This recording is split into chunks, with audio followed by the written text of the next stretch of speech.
This past Sunday, I played Girls Frontline 2 on my channel for the first time. The devs asked me to make a video talking about my first impressions of the game, so I'm going to give it to you from a perspective of someone who has never played anything from this franchise at all. In other words, I'm a complete beginner, so don't expect me to give advanced feedback. However, I still think my perspective is valuable if you're looking to getting into this game as a complete beginner like myself, because what I experienced is very similar to what you'll experience. In this video, I'm going to try and answer a few questions I know I would have if I was contemplating getting into this game. How is the gameplay? How complicated is it? How free-to-play friendly is it? How good are the waifus? I'll try to answer this and more in the video, so strap yourselves in and let's get started. I want to begin this video by talking about the gameplay, because at the end of the day, that's the bread and butter of the experience. So what is it like? The easiest way to describe it is, it's XCOM with anime girls. The mechanics are quite different, but it does share a lot of fundamentals. You start each map with a small squad of dolls, that's what the girls in this game are called by the way, and you move them around in a grid-based, turn-based battle format. Like in XCOM, you need to take cover behind terrain, and it is incredibly important how you position your units, as it will determine the success of your battles. The dolls all have various abilities that synergize with each other, so team composition is key. There's different objectives per map. Sometimes I had to rout enemies, other times I had to gather specific objects on the map, and there were even green units joining in from time to time. Honestly, throughout my initial stream, I feel like I barely scratched the surface. The depth of this game is insane. If anything, I actually felt a little overwhelmed by its sheer complexity. But keep in mind that I was given a developer account to play on with a bunch of stuff already unlocked. While I appreciate that they did this so I could show off a bunch of the dolls and their skins, I actually think this is not a good thing to do if you want someone's fresh first impression of the game. In fact, once I was done streaming, I went and downloaded this game on my phone and created a fresh account, and I had a much better experience as I was properly introduced to this game's mechanic the right way. So devs, if you're watching, for future promotions, maybe consider not giving an account like this to your streamers. It can cause them to be needlessly confused. Anyway, back to the game. While I do compare it to XCOM, it does differ quite a bit in many ways. Most importantly, there are no hit rates in this game. Shots will always land, but the damage is heavily altered by the target's cover and armor, as well as your doll's abilities like buffs and debuffs. There's a mechanic in this game called stability, which is basically a shield gauge. When you repeatedly attack someone, their shield will break and they'll become exposed. And once that happens, a bunch of bad things will start happening to them. This can happen to your units as well, so you need to protect them and keep stability high with various abilities. I would consider this the game's armor system. Similar to how you had to shred away armor in XCOM 2, you have to remove enemy stability and maintain your own as much as possible. Now, I'm not going to lie, the gameplay in Girls Frontline 2 can seem a little intimidating at first glance. However, you have the option to select auto battle, which lets the game play itself. Auto battling obviously is not going to be as effective as you playing on your own, but it's actually a great way to learn the doll's various abilities and how to use them. Personally, I'm very fond of setting up auto battles on my phones while I do other things. I think a lot of people here will relate to that. During my stream, I started out playing the campaign mode. I was surprised by how much dialogue there was in this game. As someone who has just played Fire Emblem Heroes, I didn't expect this game to have so much lore. My only complaint is that I feel like it took a little too long before I actually got to see some gameplay, but according to my chat, the story of this game is actually quite decent, and it's well worth paying attention to. I will say this, I was a little confused at first when I started playing this game, as I felt like many references went over my head. This is probably due to me not playing the first game and not knowing anything about the universe at all, but the plot was still relatively easy to follow, and it's not like I didn't understand what was going on. There was just some references and stuff that I didn't quite get. I'm sure the story is a lot more enjoyable if you play the first game, but it doesn't seem like it's actually necessary to do so to enjoy it. The cutscenes were also all amazing, super dynamic and beautiful to watch. And from what I've heard, this game is also really well optimized. I have a supercomputer, but apparently you can run this game on a potato and it still looks good. After doing some story missions, I did a boss battle simulation, which allows you to put together teams to battle big Metal Gear looking dudes. It starts off rather easy, but as you work your way up the ladder, the bosses become more and more challenging. I really enjoyed this mode, even though I was still trying to learn the fundamentals of the game, and I probably played like a complete idiot. No doubt it was quite painful for my viewers to watch. After the boss simulation, I tried out a special mode called Artifact Recovery. This is a special timed event that effectively works like a roguelite. You get a randomly assembled team of dolls and recruit more along the way, and you do battles in a sequence, with random events popping up during the way.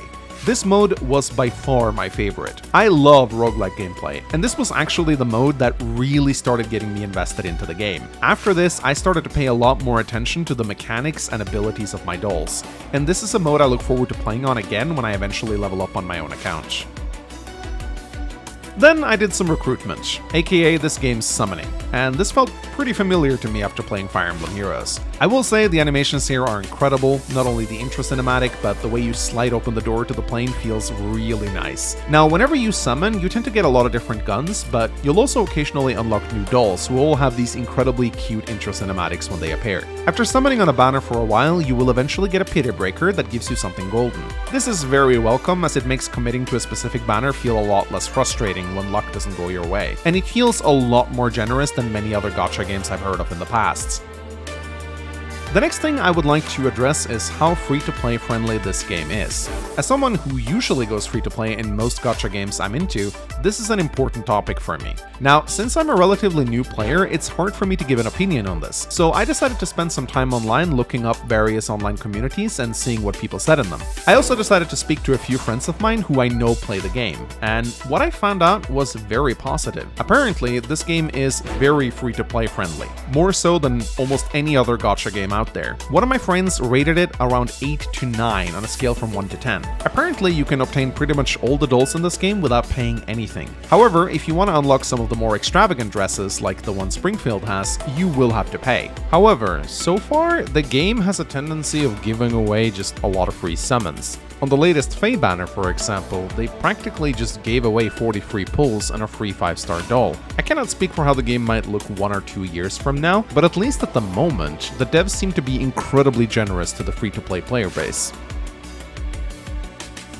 I also absolutely need to mention the soundtrack of this game. It is one of the best I've ever heard. I have actually started to put on these tracks in the background while I work. They just have this incredibly chill atmosphere to them, while also being kinda uplifting. Very similar to the original XCOM OST in many ways, and I don't think that's by accident.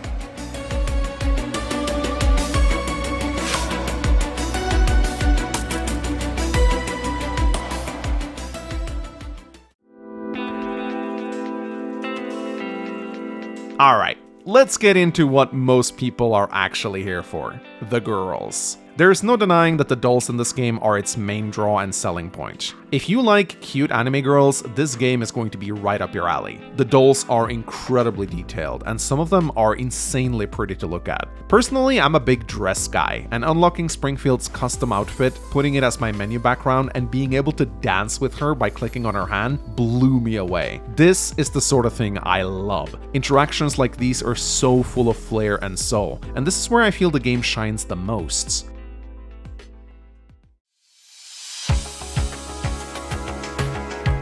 Next up, the devs wanted to hear my thoughts on a doll of my choice, both their appearance and their toolkit, so I've decided to go with Springfield here. She was someone I immediately noticed in the intro cinematic, and luckily she was on a banner that was active while I was streaming, so I kept pulling until I got her. I have a very clear type when it comes to women. I love glamorous, elegant, feminine, and with legs for days. And Springfield checks every one of those boxes for me. She kind of reminds me of a combination between Fire Emblem's Goldmary and Chloe. And oh my god, her alternate outfit is so freaking good. This is how you do a custom skin. I'm a little sad that she loses her twin tails in this outfit, but I think this was done deliberately to show off her open back, so I kinda get it. Now, as for Springfield's gameplay, keep in mind I am a complete beginner, so don't expect anything super advanced from my analysis. I'll just explain her toolkit in the best way I can based on my experiences with her. So from what I understand, Springfield is a support doll. She fights from afar with her sniper rifle, but where she truly shines is by buffing and healing her allies. There are various unit types in Girls Frontline, kinda similar to Pokemon. There's Burn, Corrosion, Hydro, Freeze, and Electric type dolls, all with their own strengths, weaknesses, and synergies. Springfield specializes in buffing Hydro type dolls. There's one in particular called Tololo that she apparently synergizes with really well. Now let's take a look at Springfield's toolkit. Her first ability is Intel Manipulation. This is a debuff she can put on an enemy which lasts for 2 turns and increases the rate at which they lose stability, aka those little shield gauges. And when their gauge is broken, they take increased hydro damage. Additionally, Springfield places another debuff on them which lasts for 1 turn, which prevents them from being healed entirely. This is a great skill to focus down powerful threats on the battlefield and ensure they don't bounce back due to enemy healing. Springfield's second ability is called Opportune Assistance. This is a single target ranged heal that she can apply to an ally. Not only does it heal for a pretty big amount, but it also restores some of their stability. But it also places a buff on them for 2 turns that will heal them a little bit every time they take an action. Really nice for keeping your dolls sustained over longer battles. Springfield's ultimate is called Path of Protection. She targets an enemy and throws her little robot bird companion at it. This causes an explosion which deals massive hydro damage to the target and all other enemies within a big area of effect. All targets affected gets afflicted with a debuff that reduces their healing taken, makes them lose stability faster, and increases their hydro damage taken from all sources. Now do you see the synergy? However, we're not done. When this ultimate is used, Springfield also heals everyone on her team and cleanses debuffs, regardless of where they're positioned on the map. Additionally, it gives them a big pool of extra bonus HP for 2 turns, which allows them to survive attacks that would normally kill them. In addition to all of this, the little robot bird companion that Springfield summoned will attach to the unit she threw it at for 2 turns and follow it around on the battlefield. Whenever that unit attacks, the robot bird will damage the unit with hydro damage and also heal the unit it attacked. If the unit dies while the bird is still following them, it will simply swap over to the next highest HP target and continue doing its thing. Yeah, this is a pretty stacked ultimate. It does a lot of things at once, damages enemies, heal your allies, and provides a lot of control and utility. It is pretty insane. So yeah, Springfield is loaded with cool skills. She's everything I like in a support role. She can heal, she can buff, she can neutralize big threats, and her ultimate is a complete game changer. She's an incredibly cool unit, and personally, I'm going to try and build a team with her and Tololo to see how well they synergize. Apparently, they're quite amazing together. Alright, so that was my little mini spotlight on Springfield. Since I'm kind of limited in what I can talk about gameplay-wise as I am a complete beginner, I'd like to end this video by simply giving my personal top 10 doll skins from the ones I was able to unlock on my account. These are just my personal opinions, so don't get mad if your waifu doesn't show up here. Anyway, let's get started with number 10, Nemesis, Galaxy Interpretation. This chick gives me major Widowmaker vibes. I have to think they took some inspiration from her. I'm not huge into the evil woman archetype, but I can definitely see why people would like this girl. Number 9, Mosin, Frostfield Snow Owl. I absolutely adore the Russian-themed attire she wears along with the hat and jacket, and her accent is also super cute. The thigh-high socks also looks great. Simple, yet very elegant. Number 8, Sabrina, Strawberry Sabayon. There are 2 big reasons why Sabrina is on this list. I'll let you figure out which ones. Number 7, Veplay, Energetic Focus. She has that incredibly cute and bubbly attitude that I find very endearing, and her animations are hilarious. I absolutely love that little march she does. Number 6, Cheetah, Sparks of the Circuit. Once I saw the Monokuma badge, I was instantly sold, as I am a huge fan of the Danganronpa series. Number 5, Dion, Narcissus. In case it wasn't obvious, I really love long legs, and Dion got some of the longest ones in the game. This design is stunning. Her animations are so incredibly good. Everything about this chick screams elegance and style, and I am here for it. Number 4, Sharkry, Radiance Noctune. I wasn't originally going to put her this far down the list, but something just happened to me when I saw this animation.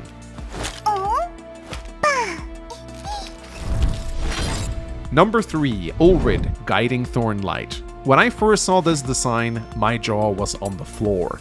This is exactly the kind of tall, elegant design I adore. I would sacrifice my left kidney for a female swordmaster to look like this in the next Fire Emblem game. I am not joking. Number 2, Grosa, Sangria Succulents. I don't think it's a coincidence that the devs chose Grosa in this outfit to be the go-to menu girl for my testing account. They know she's gorgeous, and they're confident I would think so as well. And oh my god, that dress she's wearing might just be the best I've ever seen. Even my wife thought it was gorgeous. Grosa is adorable, and she would be my top doll were it not for Number 1. Springfield, Queen in Radiant. Yeah, I don't think this comes as a surprise. The fact that you can dance with her when you put her as your menu girl is just incredible. I love long legs and elegant dresses, and Springfield has the perfect attitude to go along with it. She's warm, kind, motherly, and empathetic. Everything about her just oozes elegance and grace. This is one of the best female designs I've seen, not just in this game, but maybe in any video game I've ever played. That's how much I love it.